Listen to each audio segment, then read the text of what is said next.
you're watching Sex Ed on All Deaf Women, the show where we educate you about sexual health. Make sure you like this video, subscribe to the All Deaf Women channel. I am your host, Roxxy HAZE. My co-host is the lovely Jamie Riley. Yay. Hey, Jamie. Edge is laid, as always. And we actually are here today with two different guests. Below me right here is comedian, actress, Jessica Lynn Diaz. Nice to meet you. And then here, diagonal corner, right there, a dude. As y'all know, this is All Deaf Women, so we typically don't bring a lot of men on here because y'all talk enough. But today, I brought in an expert, Solomon. Saul is here with us today, and I brought him in today because we are actually talking about poly life.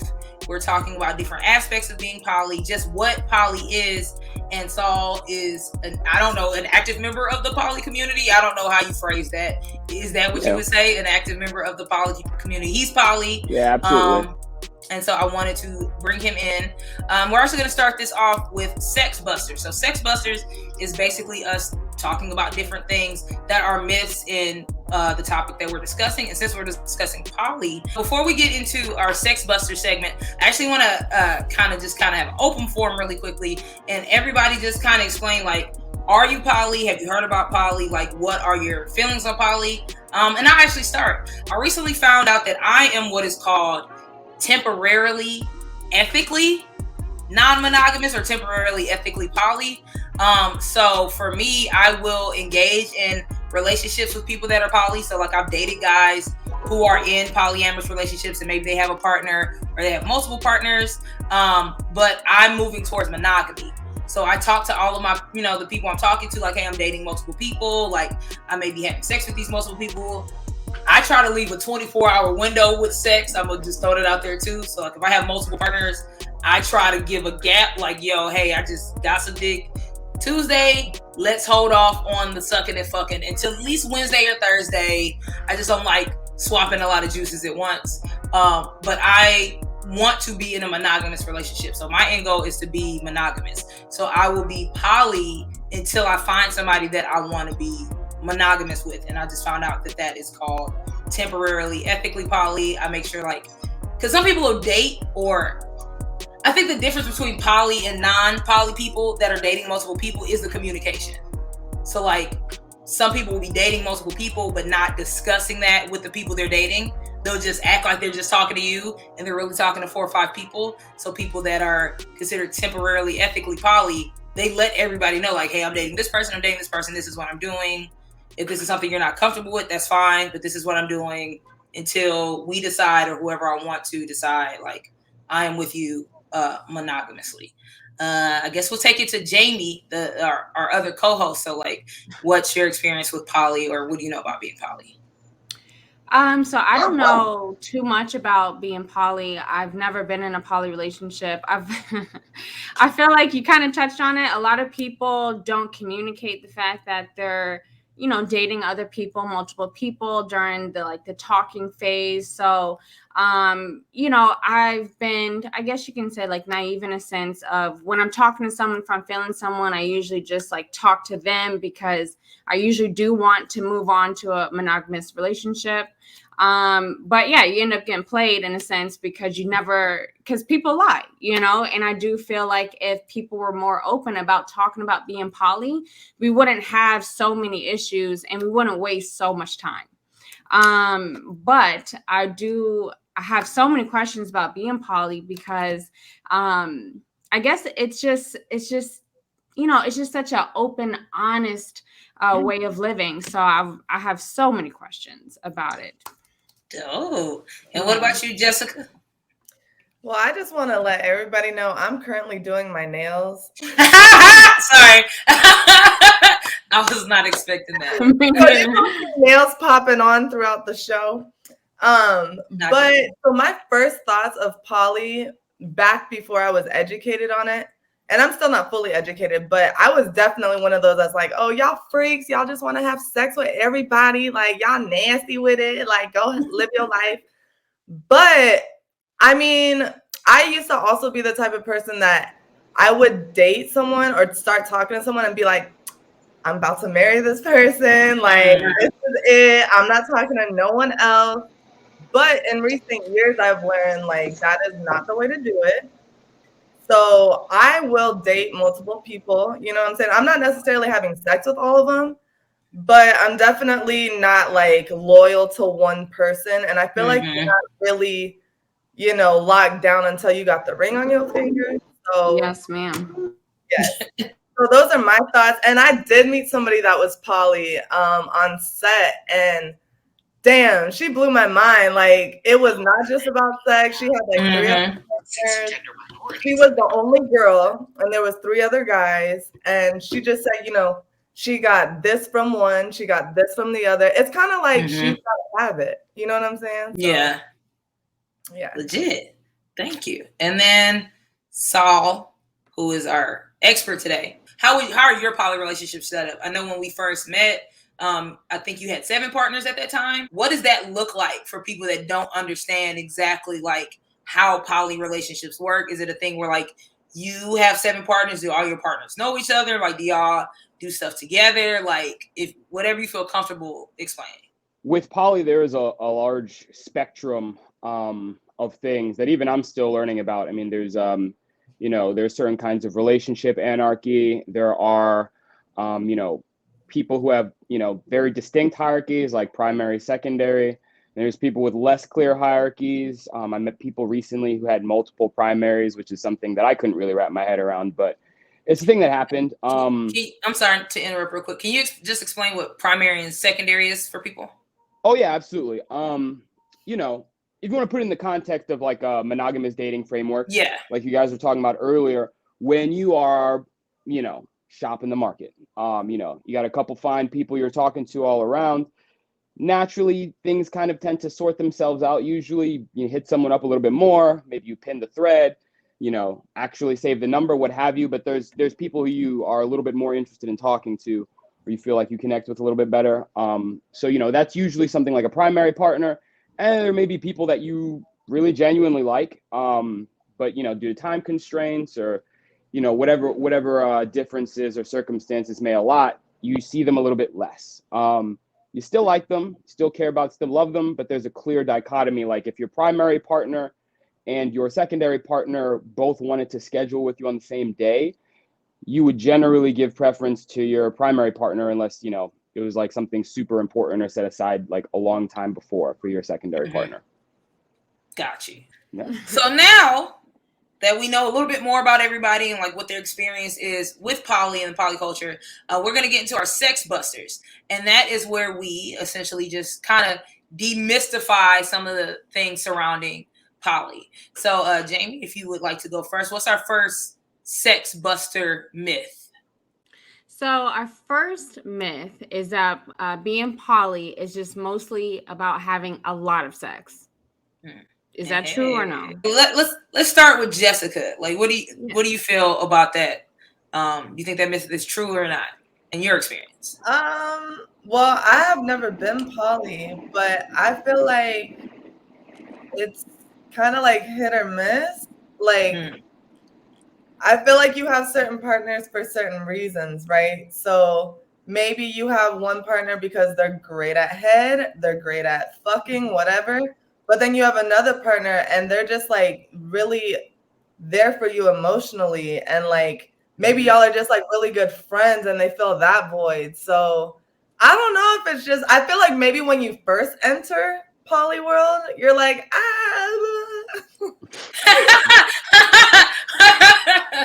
Wait, I'm sorry. Can you do the noise again? That was a great noise, great sound effect. I have to use that one. Yeah. Hey, girl, I'm trying to get some. But I feel like as you progress into that world and you really understand it, then, you know, you have your different partners for different reasons. I don't think it's just a sex fest. Or I could be wrong. Let's take it to the expert. Oh, wait, no. But how is that a difference, though? Like, if you have certain partners for certain things, isn't that just a sex fest? Oh, that's an interesting question. You know, let's take it to the expert. I think the reality of it is the overwhelming majority of people who are seeking to be poly, it does boil down to sex to a certain degree. And I mean, broadly speaking, poly people do be fucking a lot more. It's just by virtue of going on a lot more dates, sex Mhm. parties, Sex parties are fun. connects, just it's just a huge part of the culture. But I do I think Jessica hit the nail on the head. There are a lot of people, especially as they get more seasoned and older, polyamory, like any kind of other romantics, outlook is for life. I mean, are you going to be 70 and 80 still running the streets? I mean, I imagine you'd be tired by then, right? I'm already tired, to be honest with you. But yeah, so it's one of those things where you grow with it as a person. Some seasons you may really feel like I want to get out there and I want to have fun. And then some seasons you're like, I got a person, I'm cool. It's cuffing season. It's cold out. I don't really want to go out. And so you fall into naturally like kind of monogamous frameworks, especially during COVID. A lot of people in the poly community that I've spoken to during COVID, just because of the nature of the virus, they got settled in. They all became homebodies, and they all, they all basically had partners. So it's kind of hard to dictate, to say for sure, but there is definitely more to it than sex. But sex, I'd say, is like big part of it. For the expert, Saul, my follow-up question is, where did the term poly come from? Because I guess, I'm like old school, because it kind of just sounds like I'm single and I'm going with the flow. So like, when did poly become like an actual label and a title and a term that has become so mainstream? It's interesting that you mentioned that. This is something I'm still working on forgetting. I actually believe that the term they're pushing right now is polyam, because poly is something that's used by Polynesian people. But it's kind of one of those things, takes a while to transition. I'm still working on it. But yeah, it's always been around, honestly. They have been like underbound communities since, dating back to the free love movement of the 70s. It's just more recently permeated like the mainstream culture, I'd say, maybe in the past 5 years. I also think that there's a lot of fatigue around dating, and very shitty dating. People are tired of wasting their time. People are tired of not getting what they want. And so as this like polyamory lifestyle kind of makes itself more visible and presentable as a viable relationship option, improves communication, transparency, little jealousy, ego, it starts to look, at least from the dating framework, a lot better than, hey, I'm going to put all my eggs in one basket from the start. Because since we're still on this myth, something that nobody really talked about was people that are asexual. So there are people that date that don't have sex. So there are a lot of people in that culture that are poly.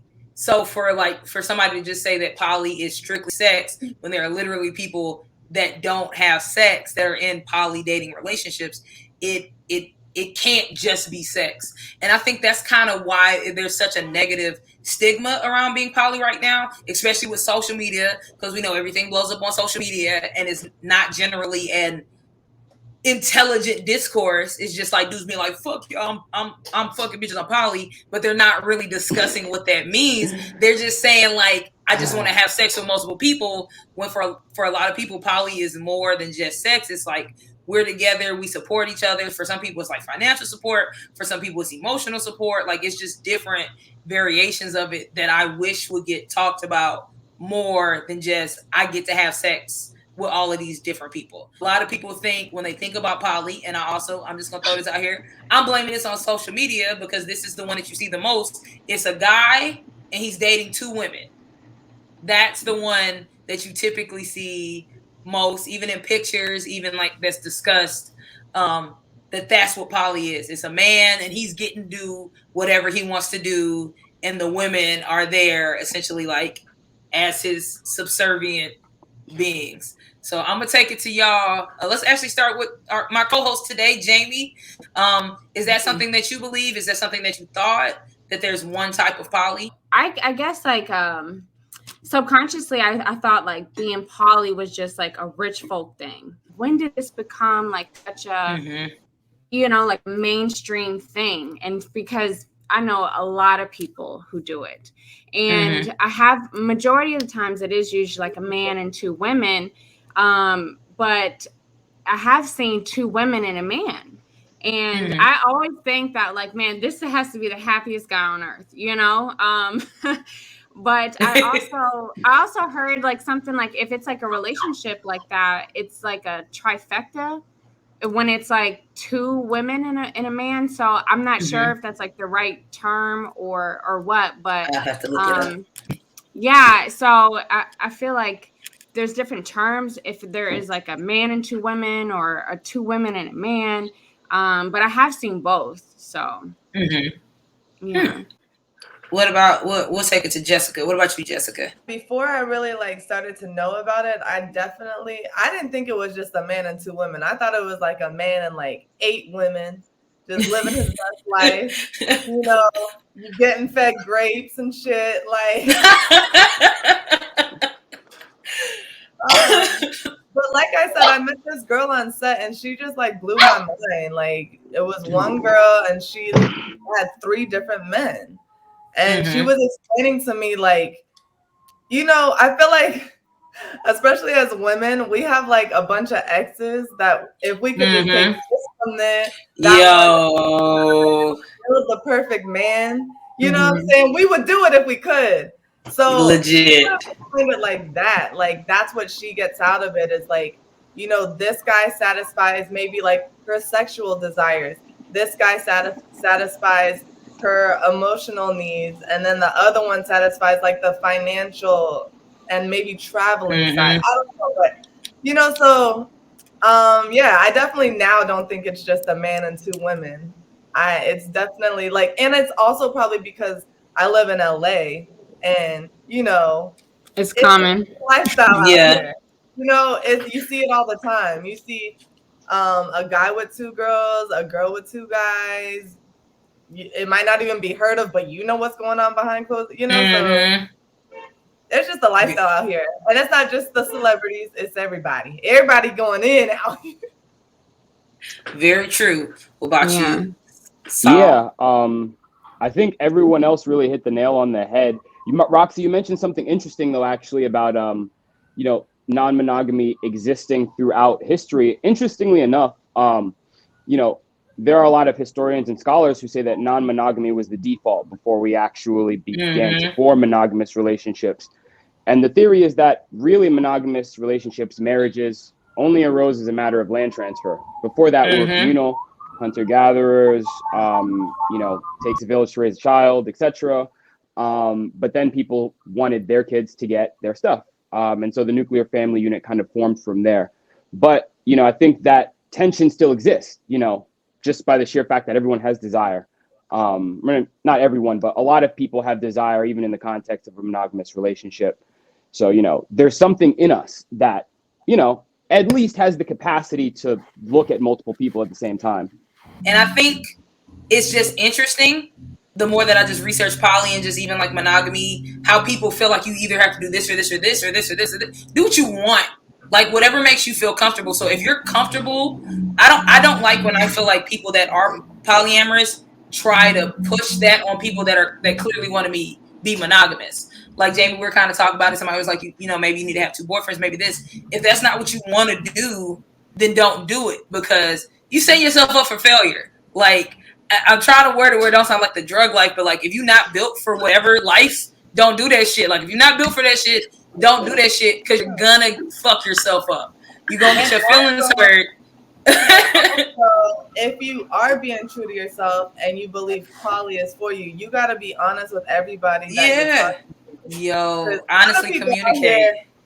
A lot of people out here living a poly life, but not telling nobody about it. Yo, you gonna make that's hit him with that one. And that's fucked up because like you're supposed to give people the right to choose what they want. So like if you want to be poly and you're talking to somebody, give them a right to choose if they want to be poly, because now you've put them in a poly situation without their knowledge, and that's where health risk comes from. So if I think we're only having sex and you're having sex with other people, like that's something I need to know. That's my body. Okay, that wraps up our sex busters pertaining to myths about poly. And this brings us to my favorite segment, Jamie. This is legit my favorite segment, Sextories. So this is where we all tell some short stories just about like our experiences pertaining to being poly. So actually, who wants to start? I can start. Me and this guy, well, we've been following each other for a while, and then he started like hitting my DM a lot. And he's fine, y'all. I mean, fine, right? And so I'm like, okay, what's up? You know, so we started talking, and then I was like, hey, like straight up, like, do you have a girlfriend? And he was like, oh, I'm just different. And I was like, oh, okay. So we started talking on the phone. Yeah, right. But I was curious because I was like, oh, different could be like, I know he is Scorpio, so I'm like, oh wait, you know, I'm gonna make it astrology. right. So we start talking, and then he tells me that he needs 2 girlfriends, right? And that's what, you know, he's come to terms with. That's how he is most happiest, and like that kind of thing. And he was talking to me about being poly, and he was just like, you know, what it is that you create boundaries with the people that you're with, and so everyone is comfortable.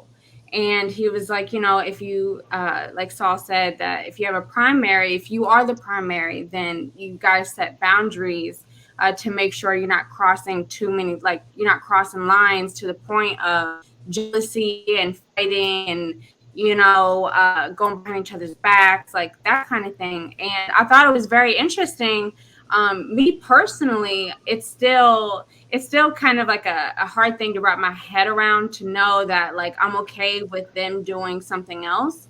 But just the fact that you guys have that open communication of setting boundaries, it just made me think of what kind of boundaries would you guys have? Is there like a few ones that in stone, or is it like you know, the personal type of preferences, you know, are fetishes involved, like that kind of thing? I don't know, I just have so many questions about that, and I didn't feel comfortable asking him because I know his girlfriend.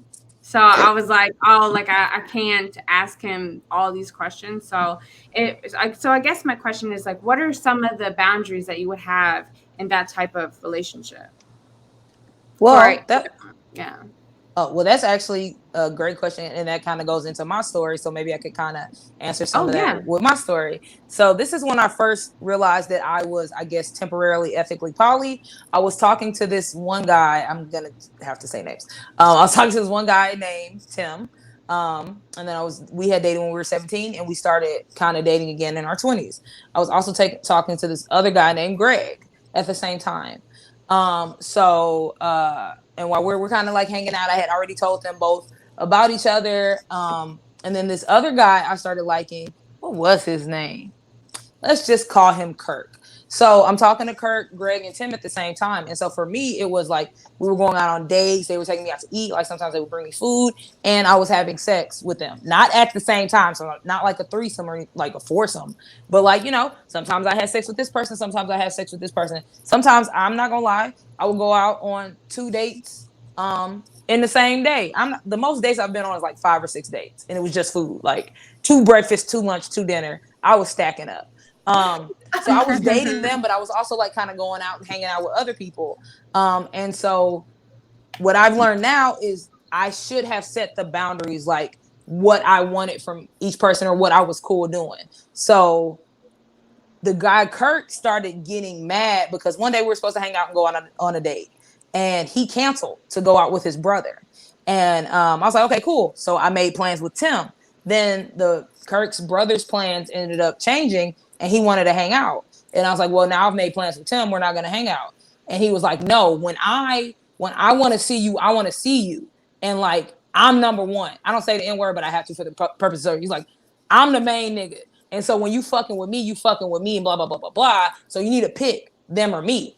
And I was like, well, them, because they're not making me pick or trying to force me to do something that I don't want to do. So now I would know, like, that would be a conversation where it would be like, hey, are you uncomfortable with me dating multiple people? Are you trying to be my primary? Is that what this is? And is that what you're trying to move towards, instead of like just having that kind of argument? So, I mean, honestly, it's goes back to what we said before, was like, it's whatever you're comfortable with. So like, if I want just this person to be the person that I go out on dates with, then that's what you are, and that's what we have a conversation about. Or like, hey, if the person's like, hey, I'm not really comfortable with you being super intimate with these other people, it makes me uncomfortable. Like, I would like to be the only person that maybe that you're cuddling with or that you're kissing with. Like, I would like for you to say that for me. Like, it's really whatever you specifically want with that person, or what you don't want, and what they want too. Because you can say that and they can be like, no, that's not what I want. I don't want that. I don't want to be your primary. I don't want that. So it's really being poly or just dating like that, period, is really about what do you want? What are you comfortable with? What do they want? What are they comfortable with? And is there a way to compromise? And if it's not, then leave them alone. Like, to me, that's what poly is. I guess we shall go to Jessica now. The only like sort of experience I have with it is when I decided to finally not just talk to one person. Hey. And I was talking to like maybe 3 to 5 different guys and not having sex with them. I think I was only having sex with one of them. But I don't know how the hell y'all poly people do what y'all do, because that shit is tiring. I was like, oh shit, I forgot to text him back. I gotta call him. I gotta go on a date with this one. Like, that shit is tiring AF. Like, woo! I was telling my homegirls, like, this is not the life that I was made to live. Like, it sounds fun, but I can't do it. But then another thing, I had a question. So I know a bunch of people that are like in a relationship. So I know this one couple in particular, and they both just, cheating on each other. I don't know if they have an open relationship or what, but what do you call that? If it is an open relationship, are they poly, or is it just that, an open relationship? Because they are always just, and I'm like, do they know that they both out there in these streets, or? That's a good point. Open relationships don't have to function as part of polyamory. Open relationships can be just that. Like, your friends, whether cheating or not, assuming they're not, it's like, okay, we're together, we like each other. And this is a place I was at in one of my previous relationships, but the sex is it's flatlining a little bit. But, we don't want to end things. We still like each other and spend time with each other. So just maybe we'll get those needs met somewhere else for the time being. And that's something that some people do. So that's open. And then polyamory is more about connections, whether that's physical, emotional, intimate, or just cuddling. There's something more than just the sex. And a lot of people who function open is just like, that's it. Like, don't save any numbers, don't do anything extra. I'm not talking to you after. That's pretty much it. So then, how do you balance like communicating and having these relationships with multiple people? Like, how do you balance that? Poorly, actually. That's why I recently scaled back. No, Honesty, yes. It's when you got stuff to do in life and you have other things that are fulfilling you, you don't have time really to go on. At the peak, I think I was going on maybe up to 15 to 20 dates a week. Oh, he got money. Yeah, that's the other thing. No, he doesn't. Yeah, I was doing that. So it's just like, it is very difficult to balance. It is a choice, not just for myself, but for a lot of other couples I speak to. It's just a sheer matter of time, emotional capacity. You can't really invest in more than, I think, 5 to 6 people like that, that intensely. And then some people you see at different times, but even so, it's a lot to balance. Just seeing people, dealing with people. One fun thing, I guess, is kind of tied into the story thing real quick. Something that no one's talked about in terms of polyamorous is all of your partners can get mad at you at the same time, which happened to me once. So I had 2 girls FaceTiming me, another one texting me really aggressive stuff. One was in my bed crying. It was an absolute mess. And that's when I started to think, man, maybe I should take a little break. What were they mad about? So various things. That's the other thing. Communication, right? Sometimes people get used to a certain level of communication, like good morning texts, or let me know where you're at. And sometimes that can fall through the cracks in life. And in in polyamory, in the community where people are very explicit about communication and stuff, those kinds of slip-ups are not really viewed too kindly. So, you know, it's like, why haven't I heard from you in like 2 to 3 days kind of thing, which is valid. It's valid. I didn't say anything about the complaints were invalid. It just sucked for me. So you know, you got like 4 people upset about you. I have one question. If we have time. Yeah, okay. We got like 2-3 minutes. Okay, perfect. So a question is, I guess for Saul, do your friends judge you at all for being poly, and have you lost any friends, like from, you know, being so open about it? You know, I just feel like, you know, some people can judge their own friends even when they're not even in the relationship. So. Yeah, no, that's definitely a huge thing. I didn't tell some of my friends for a long time, especially like, you know, I self-identify as Christians, have like a little Christian subset of friends. You know, obviously I'm not leading with that at the Friday night dinner, but I am fortunate that I haven't lost anyone. You know, friends, family, even if they think it's weird and they just straight up don't get it, are at least willing to offer me an understanding. And I think that's something that I'm fortunate for. I don't think that's the norm. Yeah. Since you did bring up, you know, you being Christian and stuff like that, I'm agnostic, and a lot of people that I know that are in poly relationships are either agnostic or they are just straight up atheists. So how is it, you know, being a Christian and being poly, and also like, what have you noticed about poly in the Bible? Because it definitely is in there, and I don't think a lot of people know that. So would you mind touching on that? Yeah, of course. You know, my sexual life has always been a point of tension in my faith.